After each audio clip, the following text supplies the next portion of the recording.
Hey everybody, welcome to another video review. So I'm going to do something a little bit different this time.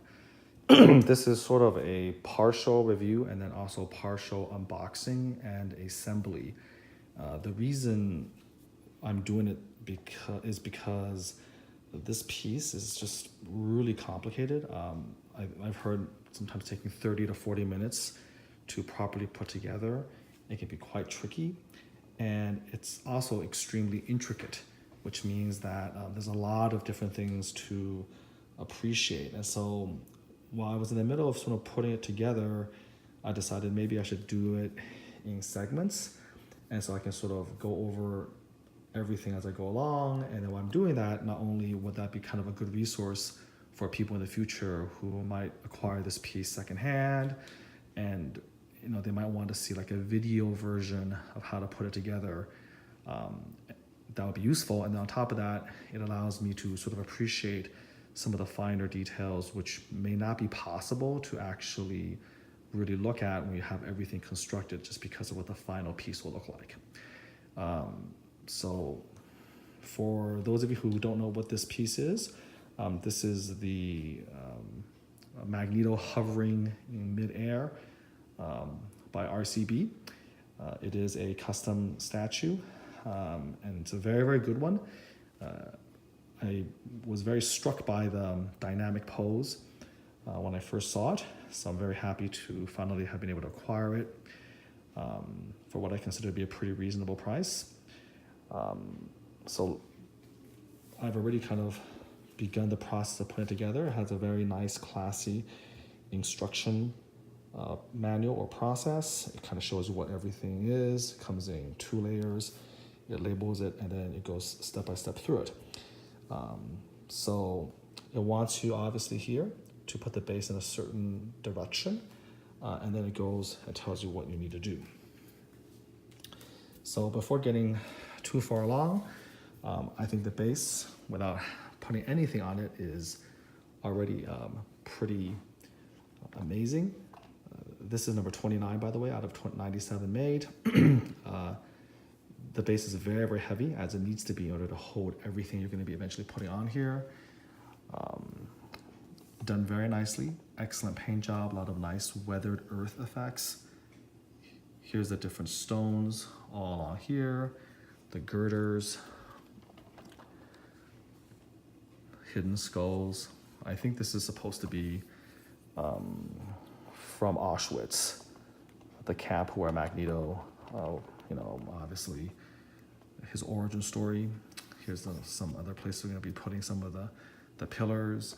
So again, just from looking at the base itself, very nice, impressive paint job. The metal looks real, nice weathering. I believe this is a cloak. It looks like it's supposed to have a little bit of a wetness almost, kind of just hang on the ground. So very, very nice. The very first step is to take these 3 iron girders and to insert them into 3 holes. So there's holes 1 and 2 and 3. These 2 are alongside this steel girder here, and this one's on the bottom. The holes are not the easiest to find. I had to use a flashlight to actually locate them. These girders are very realistic. If you didn't touch them, you would swear they were metal, but they're actually made out of resin. To the best of my knowledge, I think all of these pieces are made out of resin, even though they look very metallic. So again, kudos to the paint job by the factory. They really did a very good job weathering these. And they don't really tell you which of the 3 goes in which hole. The 3 kind of come in one little packet, so you have to sort of play around with them a little bit. Another unfortunate issue is that these are not magnetized. A lot of more recent kits, everything is magnetized, which I kind of like. And so you sort of have to gently twist and push a little bit. I mean, you don't want to snap it. Again, it's not real metal, it's resin. So you want to gently kind of push and twist it in, and you might have to try to see which one of the 3 fits best in which one of the holes. So that's step 1. Step 2 is to take the 2 skulls and put them in these locations. So skull number 1 has a peg at the bottom, and it fits in. I'm going to take a little bit of a closer look here. It's incredibly detailed. I mean, this is just, you know, a throwaway background piece, but the skull is very nicely done, very nicely painted. You don't see the suture lines, but despite that, it's still pretty accurate.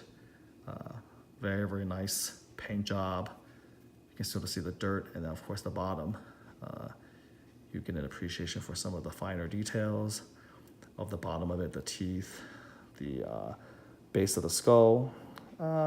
Again, as somebody who does this for a living, it's not the most accurate, but it's pretty accurate. And you got the zygomatic arches here, you have the nasal bones, the sockets. It doesn't show all of the suture lines, but you know, probably expect a little bit too much there. You can sort of see the undersurface of it.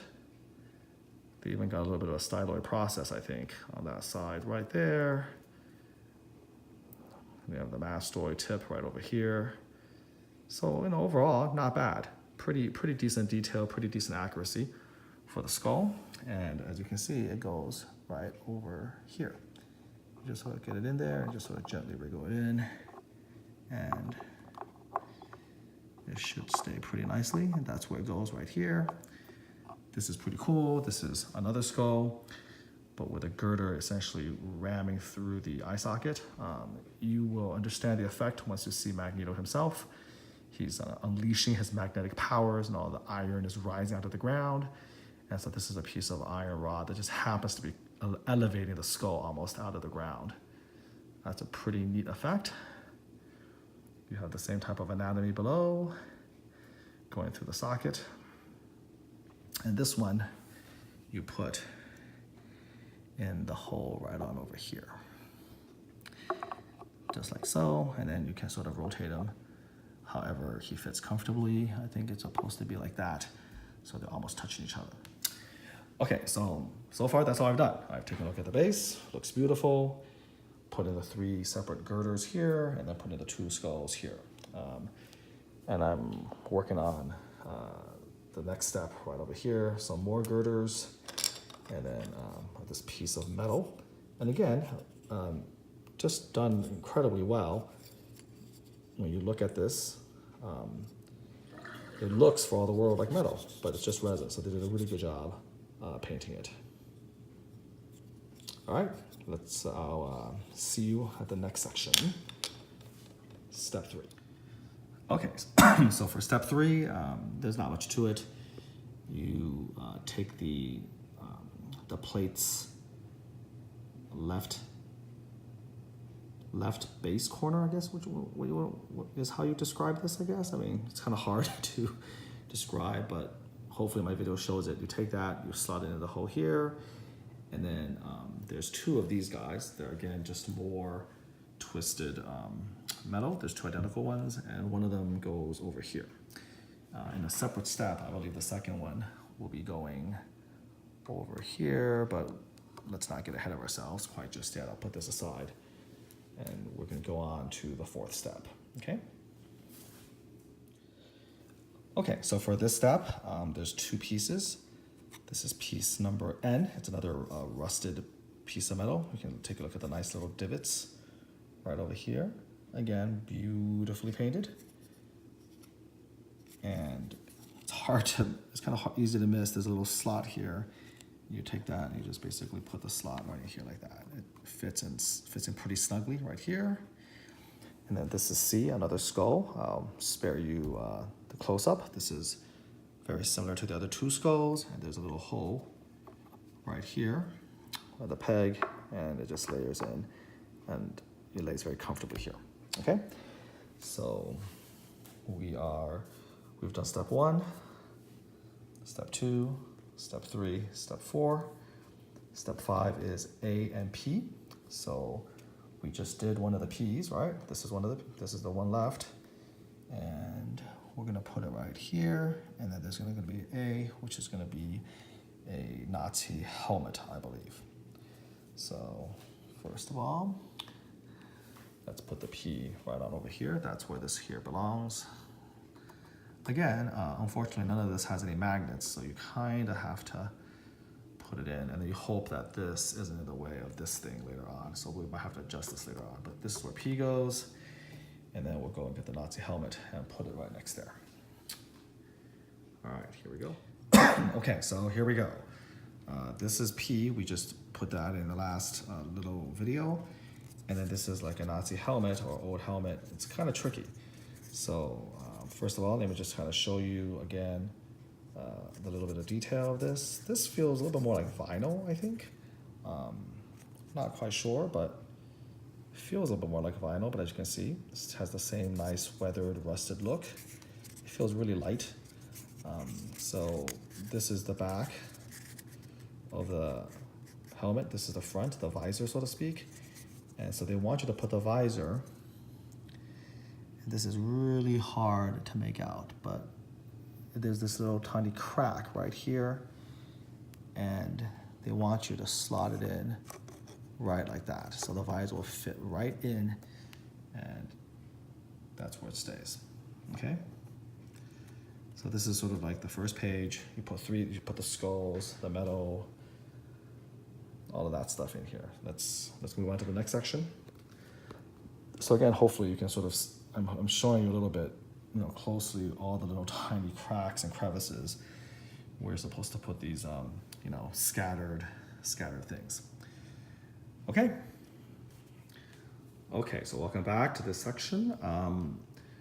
This next part, you basically just kind of unpack these huge long girders. There's 3 of them. This one attaches to the side here. This is the longest one with a slight bend.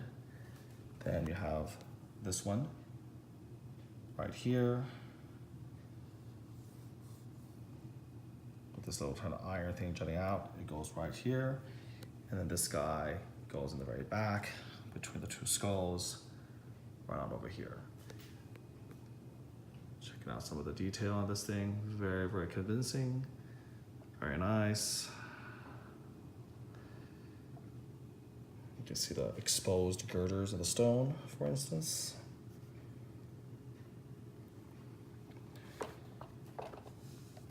Taking a look at some of the back. The details here. Pretty awesome.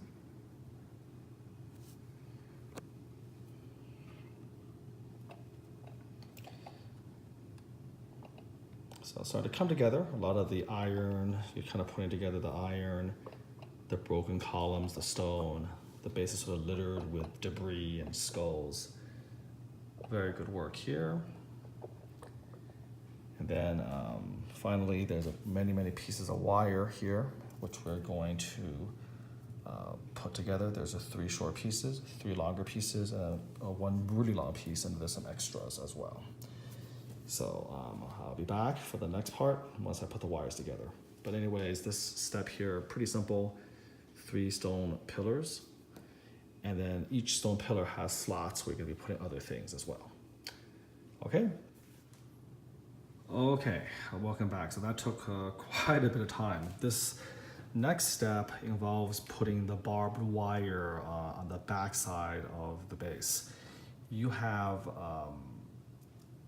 7 pieces of wire on the instructions, but I think it comes with like extra pieces. And the idea is you want to kind of show overall it's supposed to be a fence, but then he's sort of torn it up. So there's these little tiny holes. You have to look very carefully in the pillars, and you put it in here. So 1,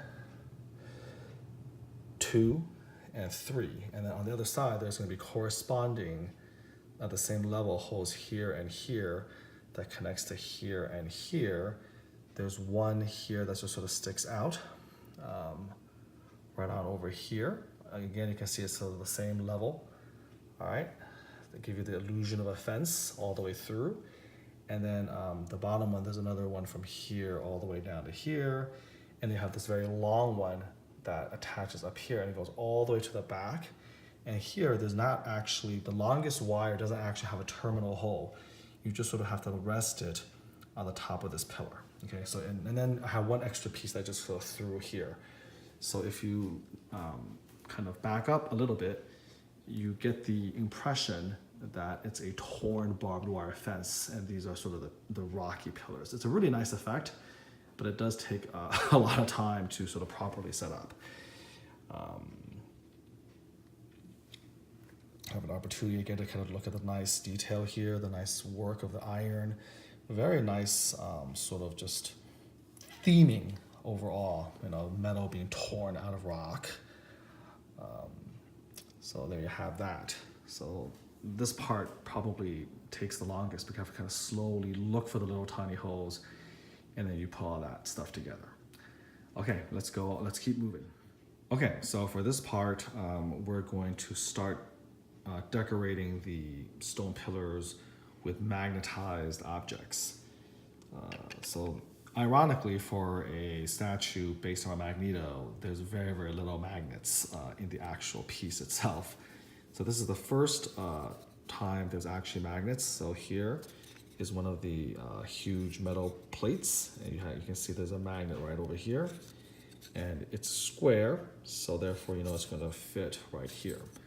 So you just kind of go in, a very strong magnet, it pops right in, no problem.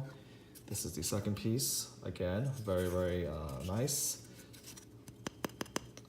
And you can see this little piece right here with a magnet, and it's going to slot in this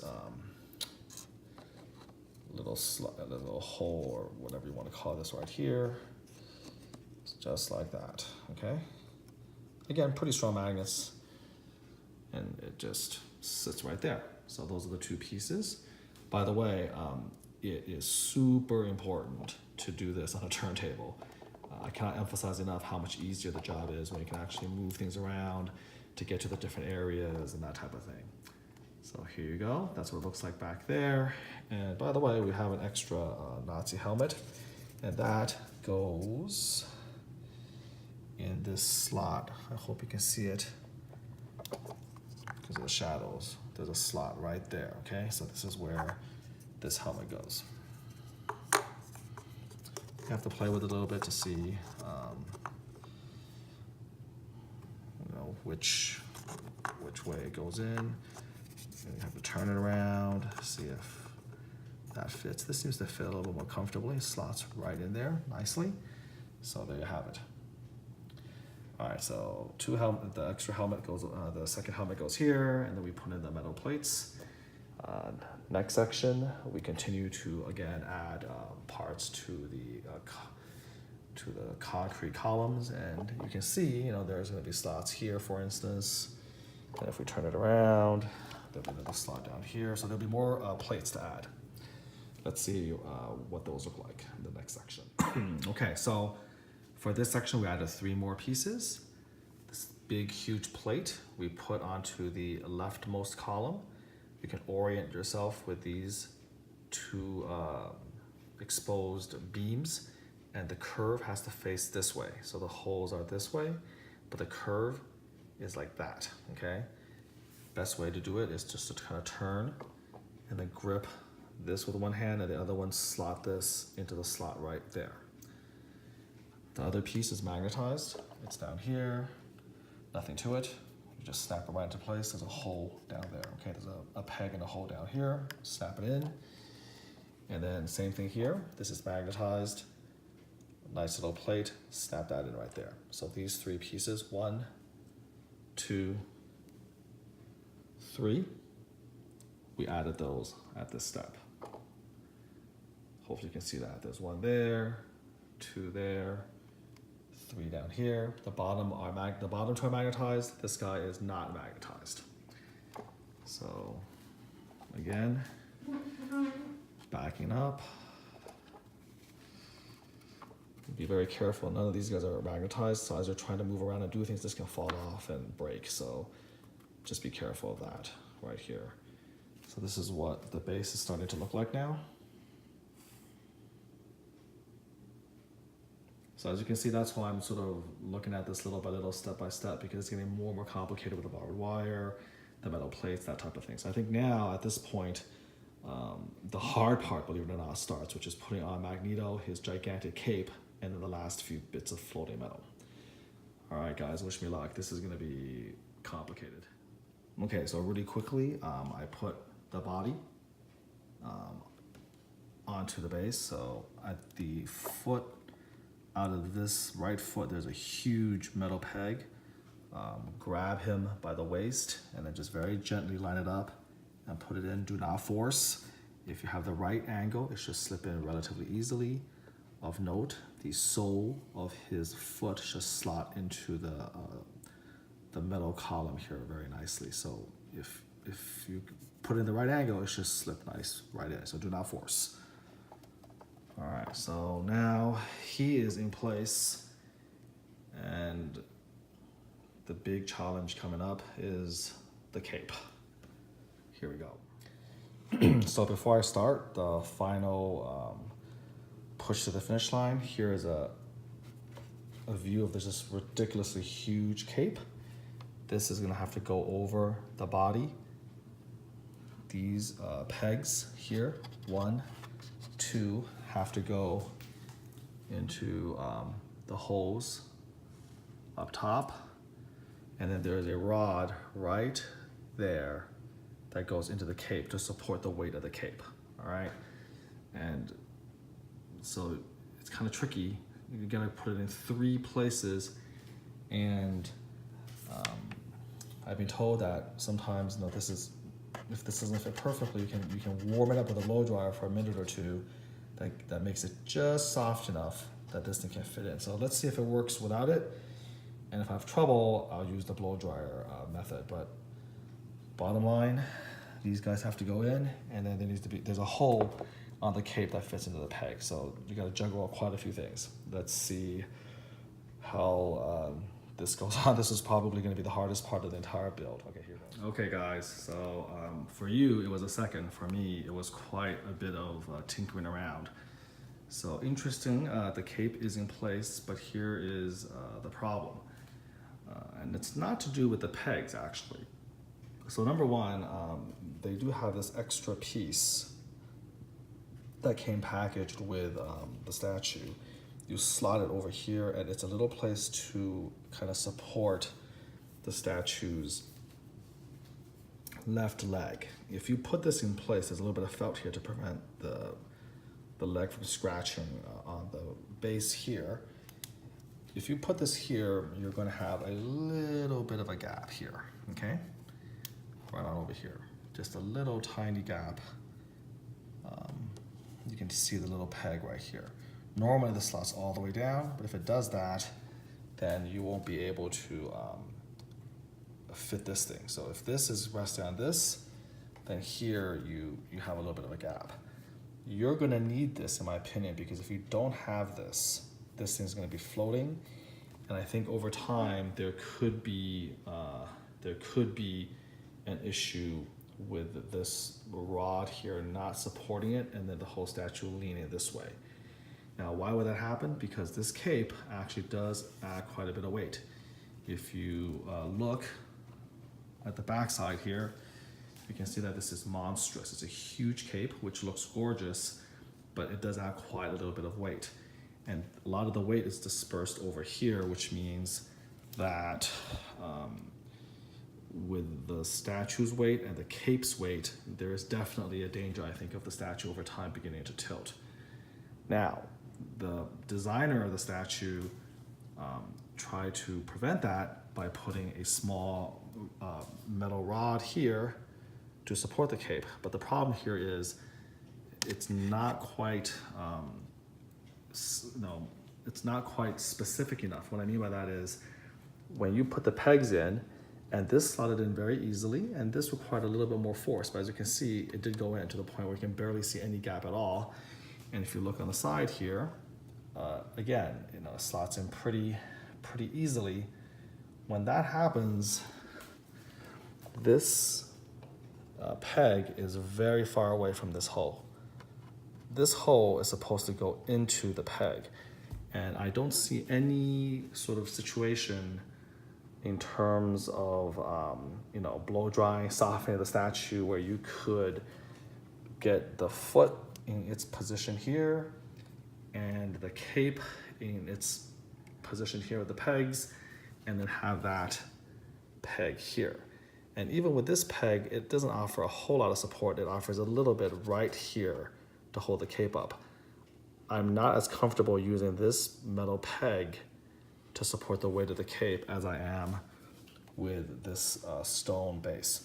So of course, if you do that, you know, you don't get as nice a touch or as nice a illusion, so to speak, of Magneto floating. But you know, from a certain point of view, when you lean back enough, it still looks amazing. It still looks like he's basically floating in midair, just because of the illusion, because the support of the 2 feet fade into the background very nicely. But my opinion is, even if everything here were to have been engineered precisely enough, the word I was looking for earlier was precision, even if everything was engineered precisely enough that you could put the 2 pegs into the body and have this metal rod engage, I still wouldn't do it, because this is a very tiny little piece of metal holding you know, from here, trying to get into this little tiny hole here. That's all it is. I think there will still be a tremendous amount of weight, and then at that point, if it begins to lean, all of the pressure would be between the metal and this, and I don't think that will hold. It will start basically damaging this. It will start, I think, essentially ripping the resin or plastic off, because there's just too much weight on this tiny peg. So again, a little bit of an engineering issue. I did kind of think about this on the way in. I didn't know that it would be such a huge offset though, because normally, you know, if it was just off by a few millimeters, then okay, and I would use the blow dryer method. Normally what you would do is you would put the hole into the metal peg, because the metal peg you can't blow dry. This is a fixed point, so you put the hole onto the peg, and then you just try to manipulate up here. The problem here again is this is not the area where you can blow dry it in. It goes in fine, you just have to put a little bit of pressure on, you're fine. The problem is in the swirl of the cape from here, you know, because you have to look at the points of fixation. This is a metal rod, so this is fixed for sure. This is locked in tight. You can't really do too much softening of this leg here. So this is fixed. So if the leg is fixed and this peg here is fixed, then this is the only area where you can sort of make it malleable by heating it up. The problem is you can't get it to fit here.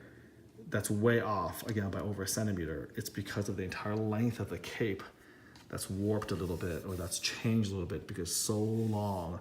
This has to be the thing that's slowly, you know, you have to slowly heat up, and you can't do that. So again, just a little update, but essentially we're done. All we have to do is put on the last few pieces of metal, and then you can put on the heads, and we're finished. So overall impression, even without the head, pretty amazing, amazing piece. All right. Okay guys, so this is the final segment. Again, it took me a little bit of time to figure everything out. So of course, the head is now in place. I think this is my favorite head, with helmet on and then eyes white, kind of angry face, very, very powerful stance. So I chose this head to put on. The last pieces are pretty easy. This is magnetized. You slap it right onto the leg. There's another one here on the cape, which again is pretty self-explanatory. Magnetized. And this one is actually the trickiest because there's no slot at all. And when you take this, again, the magnet is sort of hidden, and you have to really look carefully at the instructions. But if you see it very carefully, you can see the hint of a magnet right here, and that matches up with a magnet here. And when you get close, it actually does just snap very nicely together.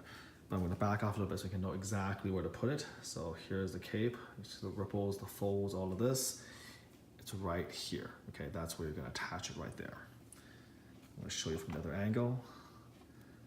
We're okay, very good. So those are the three last pieces of debris, two on the cape, one on him. And if you take a step back, there's a lot of issues sometimes with trying to create floating effects, trying to create pieces of metal floating up, like with Magneto. A lot of statues try to go for it. And the effect can sometimes look cheesy. It can sometimes look like it's just, you know, blocks of stuff that you glued onto the statue. But in this case, I think it comes off looking pretty magnificent because of his pose, because of the way they sort of position his legs among the debris, and then kind of the way they sculpted the little you know, metal parts and plates and attached them strategically in areas. It actually does give you a pretty amazing illusion that he's rising in the air, he's using his magnetic powers, and so the environment is changing. You know, you can see the metal rising up. You can see, you know, sort of the, for lack of a better term, the rods coming out, everything bending. So it's a great effect, actually.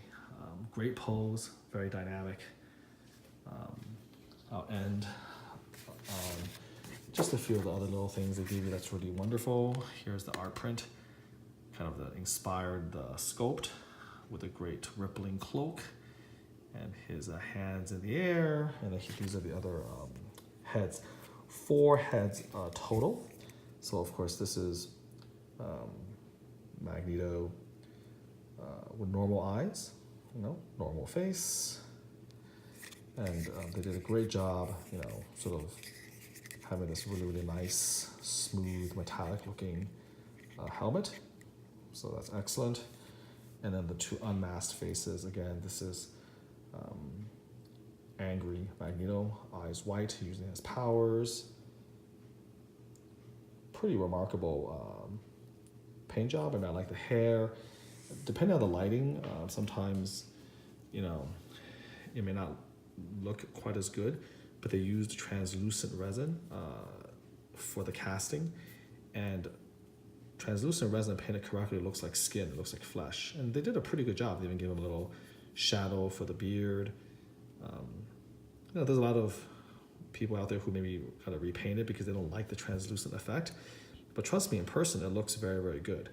It makes it look like the, you know, he has real skin. So I really like the effect here. And then of course this is the normal head right on over here.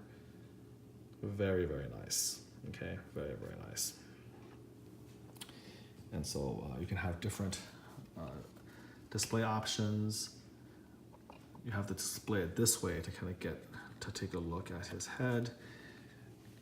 So it is a little awkward because when you put it like here, you know, you have to kind of look at him like this way to be able to really get a nice angle to look at the full face, because he's sort of turned toward you and looking down at you. So again, this is kind of the best view to see him.